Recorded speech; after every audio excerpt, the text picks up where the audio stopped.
صدقہ فطر سے متعلق بھی کچھ مسائل پیش کر دیتا ہوں۔ صدقہ فطر لازم کس پر ہے، دینا کس کو ہے، اور کب واجب ہوتا ہے یہ، اور کس کس کی طرف سے واجب ہوتا ہے۔ تو صدقہ فطر سب سے پہلے واجب کس پر ہے؟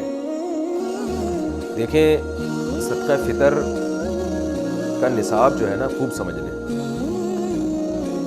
جس آدمی کے پاس یا جس عورت کے پاس 5 چیزیں یا ان کا مجموعہ 52.5 تولہ چاندی کے برابر ہے، یعنی اس کی قیمت کے برابر ہے، تو اس پر صدقہ فطر بھی واجب ہے، قربانی بھی واجب ہے۔ 5 چیزیں کون سی ہیں؟ سامان تجارت، یعنی وہ سامان جو آپ نے بیچنے کے لیے خریدا ہو۔ بار بار میں اس کی وضاحت کرتا ہوں، پلاٹ خریدا تھا بیچنے کے لیے اور اب تک بیچنے کی نیت باقی ہے، اس کو کہتے ہیں سامان تجارت۔ دکان میں جو مال پڑا ہوا ہے بیچنے ہی کے لیے خریدا ہے آپ نے، یہ سامان تجارت ہے۔ ہر وہ چیز جو بیچنے کی نیت سے خریدی ہو اور اب تک بیچنے ہی کی نیت ہو، یہ نیت آپ کی چینج نہیں ہوئی ہو، اور اس نیت میں بھی آپ کنفیوز نہ ہو، پکی ڈھکی نیت ہو، یہی نیت ہے میں نے خریدا اس لیے کہ بیچوں گا، چاہے کسی بھی نیت سے بیچیں، بیچنے کا مقصد کچھ بھی ہو، بزنس نہ بھی ہو، بس یہ لیے میں نے اس لیے کہ میں لازمی بیچوں گا، اس کو لے ہی اس لیے رہا ہوں میں، تو ایسے یہ چیز دیکھی جائے گی۔ نمبر 2 سونا، نمبر 3 چاندی، نمبر 4 کیش اماؤنٹ یعنی کرنسی، اور نمبر 5 ضرورت سے زائد سامان۔ ضرورت سے زائد سامان کا مطلب یہ ہے کہ وہ سامان جو پورے سال استعمال نہیں ہو رہا، چاہے وہ پراپرٹی کی صورت میں ہو، گاڑی ہو، برتن ہیں گھر میں رکھے ہوئے پورے سال استعمال نہیں ہوتے، شوکیس میں پڑے ہوئے، کپڑے ہیں پورے سال استعمال نہیں ہو رہے، موبائل ہے رکھا ہوا ہے استعمال بھی نہیں آتا، ڈبے میں رکھا ہوا ہے وہ تو پورے سال استعمال نہیں ہو رہا وہ، یا آپ کی نیت ہی نہیں ہے پورے سال استعمال کرنے کی، یا کوئی یعنی آپ کو پتہ ہے کہ یہ میرے استعمال میں نہیں ہے، ایویں ہی پڑا ہوا ہے۔ تو یہ 5 چیزیں جس کے پاس 52.5 تولہ چاندی کی قیمت کے برابر ہو جائیں گی تو اس پر صدقہ فطر بھی واجب ہے اور قربانی بھی واجب ہے۔ اور ان میں اگر ضرورت سے زائد چیز کو نکال دیں آپ تو باقی 4 چیزیں اگر 52.5 تولہ چاندی کے برابر ہو تو زکوٰۃ واجب ہے۔ تو زکوٰۃ اور صدقہ فطر کے نصاب میں تھوڑا سا فرق ہے۔ تو جب 5 چیزوں کا مجموعہ آپ کے پاس یہ 4 چیزیں یا 3 یا 2 چیزیں 52.5 تولہ چاندی کے برابر ہو گئیں، اور کس دن ہوئی؟ جس دن عید کی صبح صادق ہوئی، عید الفطر کی صبح صادق کے وقت آپ کے پاس یہ اماؤنٹ تھا، اتنا مال تھا آپ کے پاس، تو آپ پر صدقہ فطر واجب ہو جائے گا۔ اگر آپ نہیں دیں گے تو آپ کو دینا پڑے گا، وہ یہ زندگی بھر ساقط نہیں ہوتا صدقہ فطر، خوب سمجھ لیں۔ ہاں ایڈوانس میں آپ دے سکتے ہیں، یعنی حساب تو آپ نے اس دن کرنا ہے جس دن عید کی صبح صادق ہوگی، یعنی 1 شوال کی صبح صادق ہوگی، تو اس وقت پتہ چلے گا آپ پر واجب ہے یا نہیں۔ لیکن آپ ایڈوانس میں رمضان میں بھی دے سکتے ہیں، بلکہ رمضان سے پہلے بھی دے سکتے ہیں، اور عید کے بعد بھی دے سکتے ہیں، عید سے 1 دن پہلے بھی دے سکتے ہیں۔ تو دینے کا مسئلہ اتنا اہم نہیں ہے، جب چاہیں دے دیں، لیکن واجب آپ پر ہے یا نہیں، یعنی اس سال آپ پر صدقہ فطر واجب ہوا تھا یا نہیں، اس کا پتہ چلے گا کہ بھئی عید کے دن صبح صادق کے وقت اگر آپ کے پاس اتنا اماؤنٹ موجود تھا تو واجب تھا، اتنا اماؤنٹ موجود نہیں تھا تو آپ پر واجب نہیں تھا۔ تو اگر آپ پہلے سے دے چکے ہوں گے تو وہ غریبی ہو جائے گی۔ اب صدقہ فطر عورت پر جب واجب ہوتا ہے نا، اس کے پاس اگر مال ہو، جو یہ میں نے تفصیل بتائی، تو صرف اپنا صدقہ واجب ہوتا ہے، کسی اور کا نہیں ہوتا۔ جیسے بیگم صاحبہ کے پاس سونا ہے، گولڈ ہے یا کوئی بھی چیز ہے تو صدقہ فطر ان پر اپنا واجب ہے، بچوں کی طرف سے عورت پر واجب نہیں ہوتا۔ یا ان میرڈ خاتون ہے، ان میرڈ لڑکی ہے، اس کے پاس اتنا مال ہے تو بھی اپنا صدقہ فطر اس پہ واجب ہوگا۔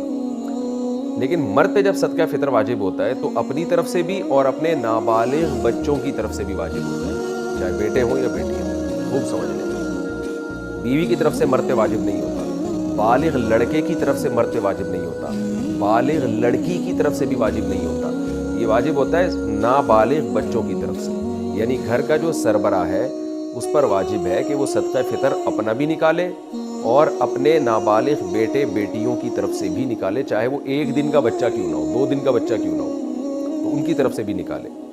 ہاں اگر وہ بچے مالدار ہیں، ان کے پاس خود سے 90,000 روپے یا 1 لاکھ روپے جمع ہو چکے ہیں 52.5 تولہ چاندی کی قیمت کے برابر، تو پھر ان کے پیسوں سے صدقہ دے گا، پھر اپنے پیسے خرچ کرنا لازم نہیں ہے، دے دے تو اچھی بات ہے، تو خوب سمجھ لیں۔ اچھا، آپ کے بچوں میں اگر کوئی بالغ ہے لیکن پاگل ہے، مجنون ہے، دیوانہ ہے، دماغ اس کا صحیح نہیں ہے، ایک تو وہ صحیح نہیں ہے جو آج کل ماں باپ کہتے ہیں ہمارے بچوں کا دماغ صحیح نہیں ہے، وہ والا مراد نہیں، باقی میڈیکلی دماغ خراب ہو ان کا نا، یعنی مجنون ہے، پاگل ہو، تو ان کا بھی صدقہ فطر باپ پر واجب ہوتا ہے، چاہے بیٹی ہو یا بیٹا ہو۔ تو کیا کرنا ہے آپ نے؟ جب عورت اپنا صدقہ نکالے گی اگر مالدار ہے تو ایک صدقہ فطر، مرد نکالے گا اپنی طرف سے اور اپنے نابالغ بیٹے اور بیٹیوں کی طرف سے، یا پاگل کوئی ہے مجنون ہے تو اس کی طرف سے، چاہے وہ بالغ ہی کیوں نہ ہو۔ کتنا صدقہ نکالنا ہے، اس میں علماء کی دو رائے ہیں۔ جمہور علماء جو بر صغیر کے وہ کہتے ہیں 1.25 کلو گندم، یعنی اگر آپ نے آٹے کی صورت میں دینا ہے تو 2.25 کلو، کھجور، جو، کشمش، اس صورت میں اگر اس کو معیار بنا کے دینا ہے تو اس کو ڈبل کر لیں، یعنی 2.25 کا ڈبل ہوتا ہے 3.5 کلو۔ تو یعنی کھجور سے اگر آپ دینا چاہیں، کشمش سے دینا چاہیں، جو سے دینا چاہیں تو اس کا ڈبل، اور اگر آپ گندم سے دینا چاہیں تو 2.25 کلو، یہ جمہور کی رائے ہے۔ لیکن حضرت مفتی رشید احمد صاحب رحمہ اللہ تعالیٰ کی رائے یہ تھی کہ 2.25 کلو گندم ہے، یعنی اگر آپ گندم سے دینا چاہیں تو 2.25 kg، جمہور علماء کے نزدیک 1.75، اور مفتی رشید احمد صاحب رحمہ اللہ تعالیٰ کی رائے، ان کی پوری تحقیق اصل فتاویٰ میں ان کی کتاب میں چھپی ہوئی ہے، تو ہمیں اسی تحقیق پہ زیادہ اطمینان ہے، کیونکہ وہ دلائل ہمارے خیال میں وہ زیادہ مضبوط دلائل ہیں۔ تو 2.25 یعنی 2.25 کلو، تو 2.25 کلو گندم، اور اگر کھجور یا جو سے یا کشمش سے دینا چاہیں تو 2.25 کو ڈبل کر لیں، یعنی 4.5 کلو۔ تو یہ ایک اختلاف ہے، جب ایسا اختلاف علماء کے درمیان ہوتا ہے تو پھر عوام کے لیے بہتر یہ ہوتا ہے کہ احتیاط والے قول پہ عمل کرے، گنجائش یہ ہوتی ہے کہ اس قول پہ عمل کر لے جس میں مقدار کم ہے۔ تو آپ کو میں نے دونوں نصاب اسی وجہ سے بتا دیے کیونکہ دونوں طرف بڑے بڑے علماء ہیں، تو اگر آپ چاہیں تو 2.25 کلو گندم کے حساب سے دے دیں تو بھی انشاءاللہ صدقہ فطر آپ کا ادا ہو جائے گا، لیکن احتیاط اس میں ہے کہ 2.25 کلو گندم کے حساب سے آپ دیں۔ تو 2.25 کلو گندم کا جو فی الحال ریٹ چل رہا ہے آج کی تاریخ میں وہ 180 روپے ہے، اور 2.25 کیا آپ خود ہی کیلکولیٹ کر لیں کتنا بنتا ہے۔ تو اس کا طریقہ یہ ہوتا ہے، دکان والے سے پوچھیں بھائی 10 کلو کے آٹے کی تھیلی کتنے کی آ رہی ہے، وہ آپ کو اصل میں ایک ایک چیز نا سمجھانی پڑتی ہے، لوگ کنفیوز ہو رہے ہوتے ہیں آج کل۔ تو آپ دکان والے کو فون کر کے پوچھ لیں میرے بھائی 10 کلو آٹے کی تھیلی کتنے کی ہے، وہ آپ کو بتا دے گا جی اتنے کی ہے، تو اس کو 10 سے ضرب دیں گے تو 1 کلو کی آ جائے گی، 1 کلو تھیلی کی ویلیو آ جائے گی، اور پھر آپ اس کو 4 سے تقسیم کریں گے تو 1 پاؤ کی آ جائے گی، ٹھیک ہے نا۔ تو 1 کلو کی بھی پھر 1 پاؤ اس میں ایڈ کر دیں، 2.25 کلو نکل آئے گا۔ اب یہ تو نہیں کہ کیلکولیٹر سے اب آپ کو ایک ایک چیز سکھاؤں، تو خیر 2.25 کلو گندم کے ریٹ آپ معلوم کروا لیں، یا آپ سستا والا دینا چاہتے تو 2.25 کے معلوم کروا لیں۔ تو یہ ریٹ آپ نے کیا کرنے ہیں، یہ اس کی قیمت آپ کسی ایسے شخص کو دیں گے جو زکوٰۃ کا مستحق ہے۔ زکوٰۃ کا مستحق کون ہوتا ہے، یہ کئی بار میں ریکارڈ کروا چکا ہوں، آپ دیکھ سکتے ہیں آپ کے یہ جو میرا یہ چینل ہے نا آس مفتی تاریخ اصول، جس میں یہ مسائل چل رہے ہیں، اس میں آپ سرچ کریں گے آ جائے گا۔ تو زکوٰۃ کا کوئی بھی مستحق ہو اس کو یہ دیا جا سکتا ہے، اپنے رشتہ داروں کو بھی دیا جا سکتا ہے، بلکہ زیادہ ثواب ہے رشتہ داروں کو دینا۔ دینی مدارس جو قابل اعتماد مدارس ہیں، بڑے بڑے مدارس ہیں، وہ تو اکثر صحیح ہوتے ہیں، لیکن کوئی بھی مدرسہ آپ سمجھتے ہیں کہ اس کے محتمم صاحب زکوٰۃ کے مسائل جانتے ہیں اور صحیح جگہ خرچ کریں گے۔ میں اس لیے بار بار کہہ رہا ہوں کہ بعض لوگوں نے ایسے ہی 4 دیواری کھڑی کی ہوئی ہوتی ہے، جو 2-4 یتیم بچے لا کے ڈال دیے ہوتے ہیں اور پھر دبا کے نوٹ چھاپ رہے ہوتے ہیں زکوٰۃ اور فطرے کے نام پہ، ان کی شکلیں دکھا کے نا کہ یہ دیکھو یتیم بچے ہیں، اور پھر نوٹ چھاپ رہے ہوتے ہیں۔ کوئی بھی دینی مدرسے کا لبادہ اوڑھ کے آپ کو بیوقوف نہ بنائیں، تحقیق کریں کہ یہ واقعی ایماندار لوگ ہیں یا نہیں ہیں، پھر آپ دیا کریں۔ تو دینی مدرسے میں دے سکتے ہیں، مسجد میں فطرہ نہیں لگ سکتا، کیونکہ صدقہ فطر کا مصرف وہی ہے جو زکوٰۃ کا، اس میں بھی غریب کو مالک بنانا، جس کو تملیغ کہتے ہیں، مالک بنانا ضروری ہے۔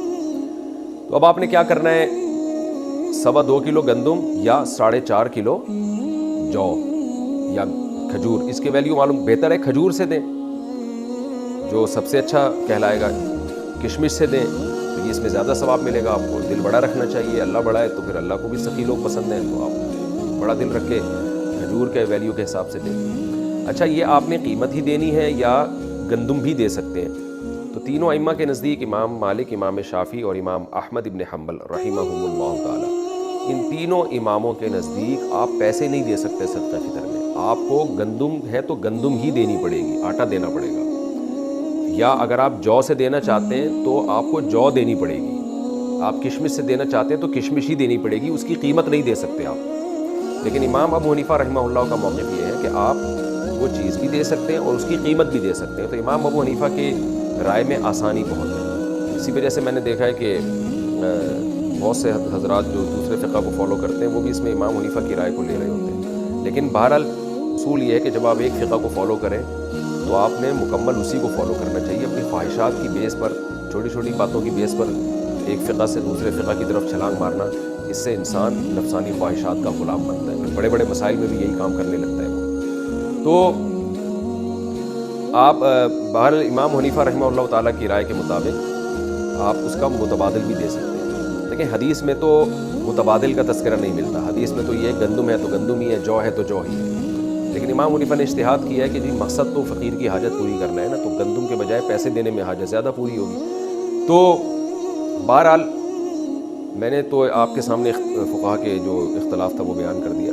اب آپ جانیں آپ کیا اس کو کیسے عمل کرتے ہیں. تو آپ اس کی قیمت بھی دے سکتے ہیں اور عین وہ چیز بھی دے سکتے ہیں. اچھا، یہاں پر ایک چیز اور بھی ہے کہ مرد تو دے گا اپنے نابالغ بچوں کی طرف سے بھی اور اپنی طرف سے بھی. اگر بیوی کی طرف سے صدقہ فطر وہ دے دے یا بالغ بچوں کی طرف سے دے دے تو ادا ہو جائے گا. جی ہاں، بالکل ادا ہو جائے گا، لیکن اس کے لیے پہلے ان کو بتانا، ان سے پرمیشن لینا ضروری ہے. اگر آپ نے صدقہ فطر دے دیا بیوی کو بتائے بغیر، بعد میں وہ پرمیشن دے دے ٹھیک ہے جی قبول ہے، تو ادا نہیں ہوگا. اس لیے کہ یہ عبادت ہے اور عبادت میں نیت ضروری ہے، اور نیت عبادت سے پہلے ہوگی. نماز پڑھنے کے بعد آپ فیصلہ کریں کہ میں یہ ظہر کے 4 فرض بناؤں یا عصر کے بناؤں، ایسا نہیں ہوتا، پہلے کرنا پڑتا ہے. تو بیوی سے پہلے پرمیشن لے لیں کہ بھئی میں تمہاری طرف سے صدقہ ادا کر رہا ہوں، تو اس کی خاموشی اس کی علامت ہوگی کہ وہ راضی ہے. اس پہ ظاہر ہے، اس پہ تو سبھی راضی ہوتے ہیں کہ جب آپ کسی کی طرف سے کوئی عبادت کر رہے ہو تو کون منع کرے گا آپ کو، اس کا پیسہ بھی بچ رہا ہو. بچوں کا بھی ایسا ہی ہے، بالغ بیٹا ہے بالغ بیٹی ہے، ان کو بھی پہلے اطلاع دے دیں کہ میں تمہاری طرف سے، تم سب کی طرف سے صدقہ فطر ادا کر رہا ہوں. تو اگر ان کی اجازت ہوگی تو ٹھیک ہے. یعنی یہ اطلاع، یہ خاموشی بھی اجازت ہی ہے ایک طرح کی. تو اس طرح سے آپ اگر دینا چاہیں تو ادا ہو جائے گا. دینا کب چاہیے؟ عید سے پہلے پہلے دینا، یہ سنت عمل ہے، تاکہ غریب لوگ عید کی خوشیوں میں آپ کے ساتھ شریک ہو جائیں. لیکن اگر کسی نے عید کے دن دیا تو بھی ٹھیک ہے، عید کے بعد دے دیا تو بھی ٹھیک ہے، لیکن افضل اور سنت یہی ہے کہ عید سے پہلے پہلے دیں. اور صدقہ فطر جو ہے یہ قضا نہیں ہوتا، یہ آپ پر ہمیشہ کے لیے لازم رہتا ہے. اگر کسی نے 10-15 سالوں سے صدقہ فطر ادا نہیں کیا ہے تو اب وہ سارے تمام جتنے بھی سال گزر چکے ہیں سب کا صدقہ فطر آج نکالے گا. وہ یاد اس کو تقسیم کر کے دے دے، یا کچھ دینا ضروری نہیں ہے، وہ حساب لگا لے، لیکن اس کو اپنی زندگی میں پورا صدقہ ادا کر